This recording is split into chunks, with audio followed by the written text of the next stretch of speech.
Sveiki, labai malonu, kad įsijungėt šią mūsų dalį ir mes kalbėsime taip pat apie mokslą ir tikėjimą. Ir svečiuose pas mus brolis Eugenijus. Eugenijus, sveiki. Sveiki. Ir papasakokite, Eugenijau, kaip jūs susipažinote su Dievu? Sveiki. Gal pristatysiu vienu sakiniu, esu Eugenijus Mačerauskas. Save laikau mokslininku, dirbu su dirbtiniu intelektu ir tikrai, sakykime, pagal savo supratimą ir pagal savo pažinimą, kai kuriuos dalykus išmanau. Dabar, kaip sakote, kaip aš susitikau su Dievu, tai susitikimas su Dievu, žinokit, buvo toks netikėtas netgi, nors buvo lauktas. Iš esmės, aš nuo pat vaikystės, nuo tokios brandžios paauglystės, puikiai supratau, kad Dievas kaip toksai egzistuoja.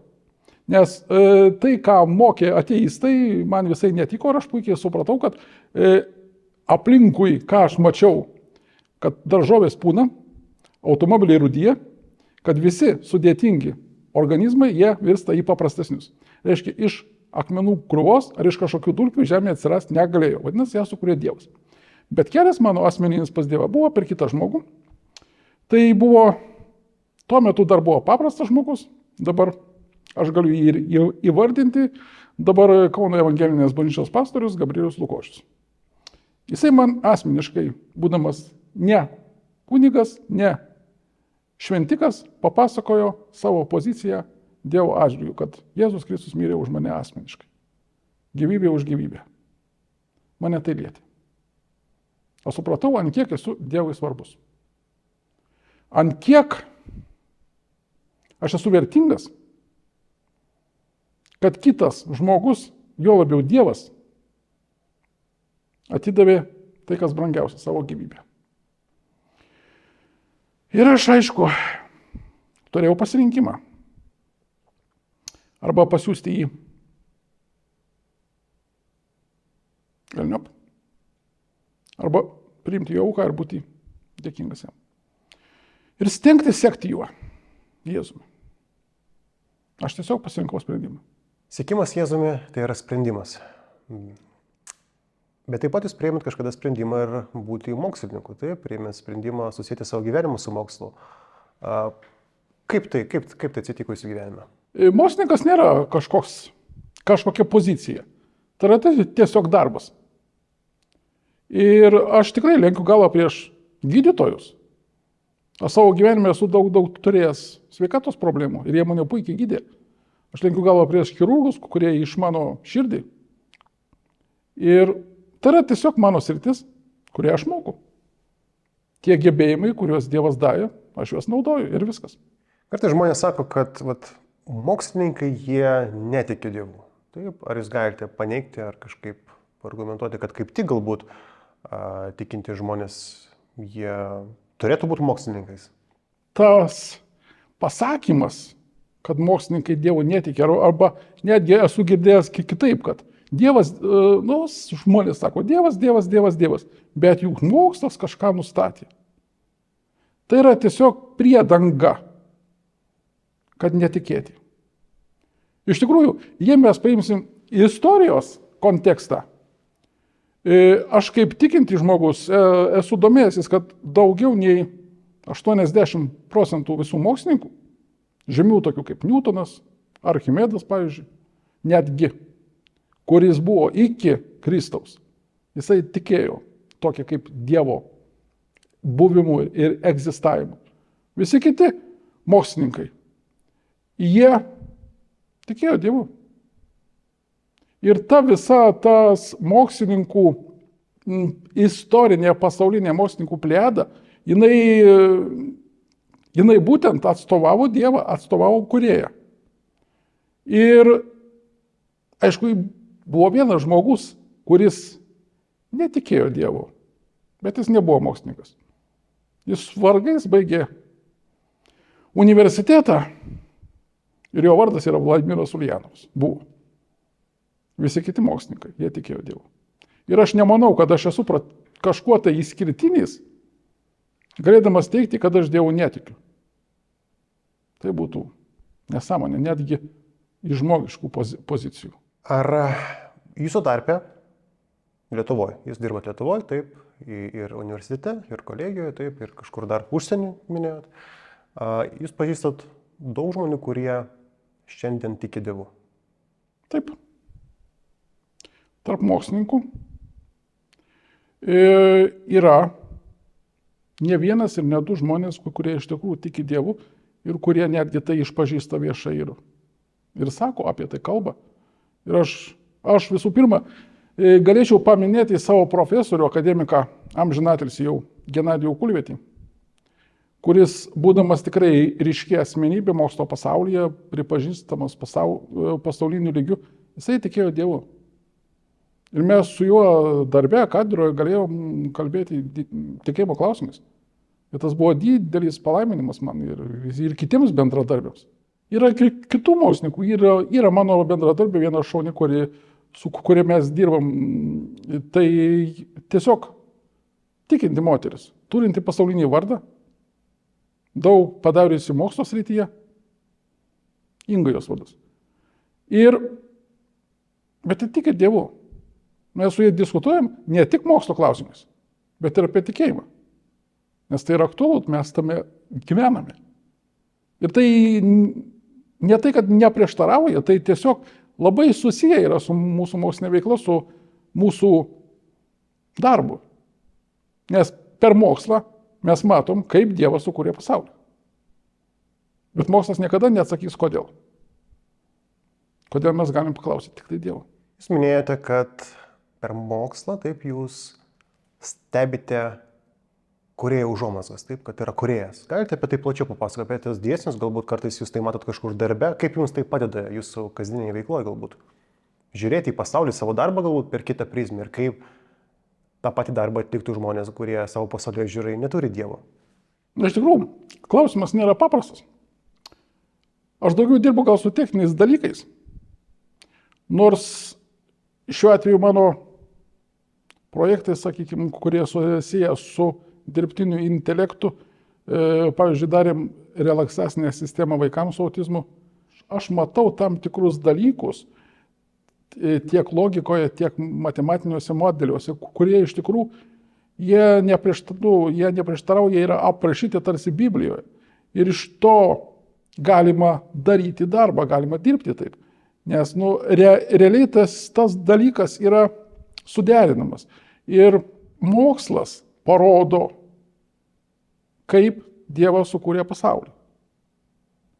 Ir mes, nagrinėdami jo kūrinius, mes taip pat esam kūrėjai. Mes galim kažką padaryti savo, nes Dievas mums davė kūrėjo dvasią. Bet mes negalim atstoti Dievo, mes negalim pakeisti pasaulį. Pakeisti to modelio, kuris yra Dievo nustatytas. Ir dar norėčiau labai užakcentuoti vieną dalyką, aišku, aš atstovauju gal tiksliuosius mokslus, kad tam, kad Žemė suktųsi ir tam, kad Žemėje būtų temperatūra tokia, kokia jinai turi būti žmogui palankiai gyventi, viskas yra labai labai tiksliai. Jeigu būtų nuokrypis mažiausia 0,0% tai tiesiog atstumas tarp Žemės ir Saulės. Tai tiesiog Žemės temperatūra atmosferos viršytų 100 laipsnių.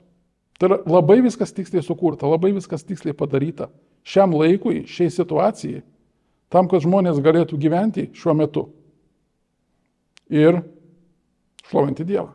Kažkas pasakytų, žvelgiate visą tai, taip, tai yra gražus fortepijonas, kuris yra tobulai suderintas, tai yra mūsų pasaulis, taip, kuriame yra gyvybė, yra dėsniai, visą tai buvo, kažkas pasakytų tiesiog šiaip, per didį kažkokį sprogimą, bet yra žmonės, kurie pasakytų, ne, tai susikūrė viskas savaime, galbūt per kažkokias kitas teorijas. Ką jūs pasakytumėte tokiems žmonėms? Bet kokia teorija, jinai verta dėmesio tuo, kad tai yra teorija. Tai yra žmogaus pamastymai tam tikrų klausimų. Kai kurie iš tų pamastymų būna teisingi. Bet kiekviena teorija, tam, kad būtų taikoma moksle, jinai turi būti patvirtinta praktiniais eksperimentais. Ir aišku, mes negalim patvirtinti pasaulio sukūrimo praktiniais eksperimentais. Vien dėl to, kad tai ilgas laiko tarpas, kad tai didelė apimtis ir kad kad žmogus yra labai ribotas. Bet jei žmogus yra ribotas tam, kad patvirtintų teoriją praktiniais eksperimentais, ar žmogus nėra ribotas tam, kad suprastų, tai kodėl žmogaus ribotą supratimą, kai mes pavadinam teoriją, mes laikom teisingą, nors nėra patvirtinta praktiniais eksperimentais. Tai yra tiesiog tikėjimas teorija.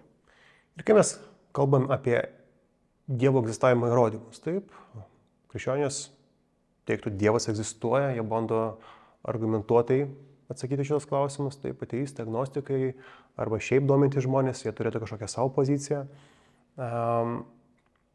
Kaip Jūs galvojate, ar krikščionys turėtų kalbėti apie Dievo egzistavimo įrodymus, ar mes tiesiog turim tai priimti tikėjimu ir neieškoti kažkokių argumentų? Aš neieškau argumentų tam, kad tikėti Dievu. Tai yra tikėjimas, yra priimama tikėjimu. Lygiai taip pat visi netikintys, jie negali įrodyti jokiais argumentais, kad Dievas neegzistuoja. Tai yra taip pat tikėjimas. Šiuo atveju blaivus protas, tiek, kiek žmogus gali suvokti, jisai negali paneigti Dievo buvimo. Galima bandyti nuo to slėptis. Bet ar pavyks? Kodėl žmonės bando nuo to slėptis? Nuo pripažinimo, o jeigu Dievas yra? O jeigu Jis sukūrė visatą? Kodėl žmonės bando visais įmanomais būdais surasti sprendimą, ne, to negali būti, visa tai yra nesąmonė. Kodėl tai vyksta?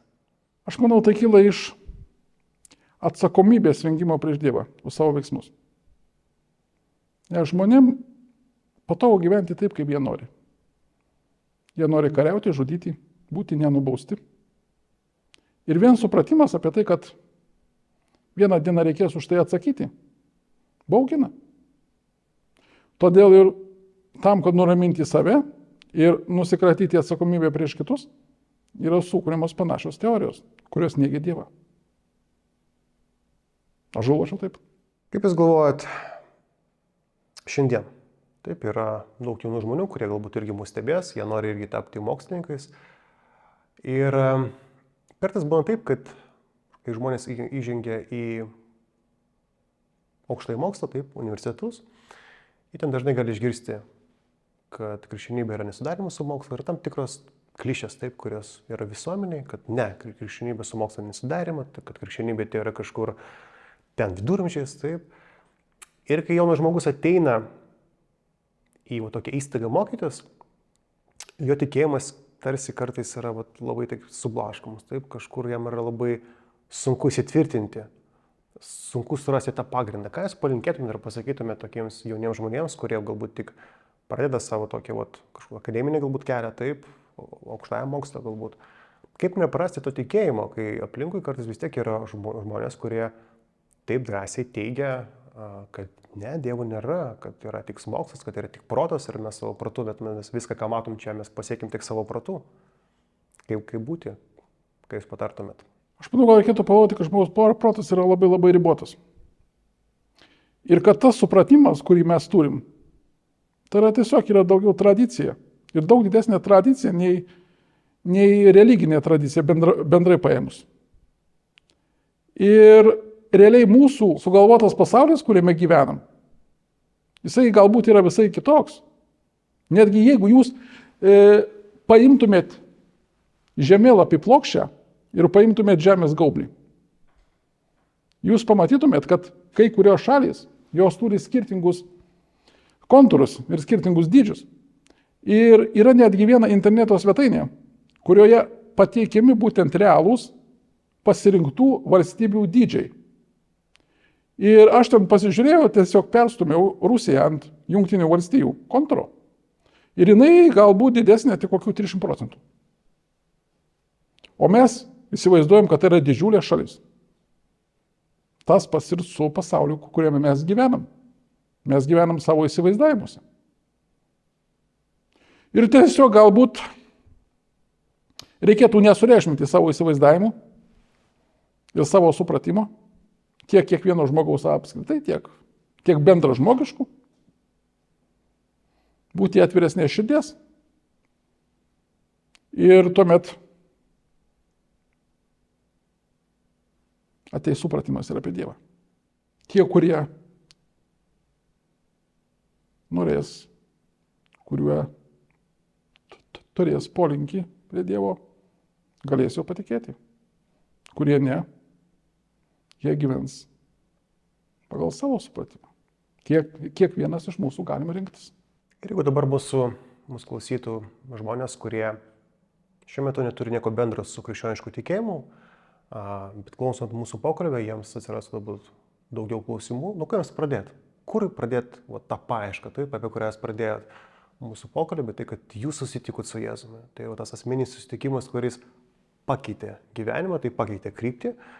Ir jeigu mūsų klausantys žmonės irgi norėtų galbūt pakeisti savo gyvenimo kryptį, taip, atsižvelgti į Dievą, tai pradėti ieškoti tų dėsnių, kurias Dievas davė. Nuo ko jums pradėti? Aš manyčiau, pirmiausia, reikėtų žmogui susirasti bažnyčią, bendruomenę. Aš kaip protestantiškos pakraipos siūlyčiau gyvai tikinčią protestantišką, bet taip pat visi, kurie išpažįsta Jėzų savo viešpačiu, kurie tiki, kad jis mirė ir prisikėlė. Ir yra Dievo sūnus, jie tiki teisingai, jungtis prie jų. Žmogui būtina bendruomenė, kad augtų, kad stiprėtų tikėjimą. Be tikėjimo mes neišgyvensim. Tikėjimas pagal Bibliją, taip. Tikėjimas tai viliamės to, ko nematome, taip. Ir mes kalbėjome apie tai, kad ir ateistai, jie irgi tiki, taip. Matematikai irgi turi savo aksiomas, kuriamis tiki, taip. Ir vienas iš turbūt sudėgiausių tokių klausimų krikščionims, suderinant kaip tik mokslą, taip, galbūt biologiją, su tikėjimu, tai yra evoliucijos teorija. Kaip jūsų manimo? Ką jūs galvojate apie tai? Ką teigia evoliucijos teorija, ko neteigia ir kaip tai galima susijęs su krikščionybė ir išvis su pradžios knyga galbūt, kaip Dievas sukūrė pasaulį? Aš nesu biologas, bet tiek, kiek aš domėjausi evoliucijos teoriją ir pasu Čarlzu Darvinu, iš tikrųjų pati evoliucijos teorija jinai nepaneigia kaip tokio Dievo egzistavimo. Jinai kalba tik tai apie organizmų kaitas ir rūšių įvairovę. Bet niekur Biblijoje nėra parašyta, kad Dievas būtent sukūrė kažkaip kitaip, nei kad mes dabar turime. Iš tikrųjų, Dievas galėjo sukurti pasaulį ir per 1000 ir per 100 000 metų. Mes tik tai turim tą informaciją iš Biblijos, kad žmogus suprastų, kad jam nebūtų per sunku. Ir iš tikrųjų tas visas laikotarpis, jisai nėra matuojamas žmogaus metais. Tas organizmų įvairumas ir prisitaikymas, jisai nieko nesako. Jisai tai pasako apie kūrinijos įvairovę. Ir tiek pati biologija, ypač biologai, jie turėtų, matydami kūrinius, turėtų suprasti, ant kiek jie yra sudėtingi. Ir kad tam, kad sukurti ląstelę gyvą, yra didžiulis inžinerinis įdirbis. Ir netgi Lietuvos mokslininkai yra sukūrę keletą dirbtinių fermentų. Ir tai yra didžiuliai pasiekimai. Jie yra vertinami. Ir tokiu būdu, kad tas visas, ką mes turim aplinkui save, yra labai labai sudėtinga. Ir to, ką žmogus sukūrė, negalima palyginti su to, ką mes matom šalia mūsų. Ir praktiškai žmogus, matydamas aplink save supantį pasaulį, ir netgi ne mokslininkas, elementariai šiek tiek mąstydamas savo sugebėjimų, savo galimybių ribose, jisai negali nematyti Dievo. Jisai gali nenorėti jo nematyti. Bet nematyti negali. Ir jau einant link pabaigos, mes užsiminėme apie tai, kad ir mūsų visuomenė mes turim tam tikras klišes, tam tikrus pavadinimus, kurie skamba taip. Dievas negalėjo to padaryti, taip, tai yra neteisinga, tai yra kažkoks prasimanimas. Ir jauni žmonės, kuris labai tuo tiki. Kaip mes galime, gyvendami Lietuvoje, formuoti teisingą požiūrį, tą krikščionišką požiūrį į mokslą ir tikėjimą ir kaip mes galime skatinti kaip tik tą grįžimą, nes mes žinome, kad istoriškai pirmieji universitetai, taip, švietimo sistema, jie atsirado iš to noro šviesti žmonės, šviesti būtent per Dievo prizmę, per Biblijos prizmę. Ką mes galime daryti šiandien, kad mes galėtume grįžti taip link to, kas buvo sukurta kažkada, link to teisingo modelio, Dievo supratimo pasaulio modelio.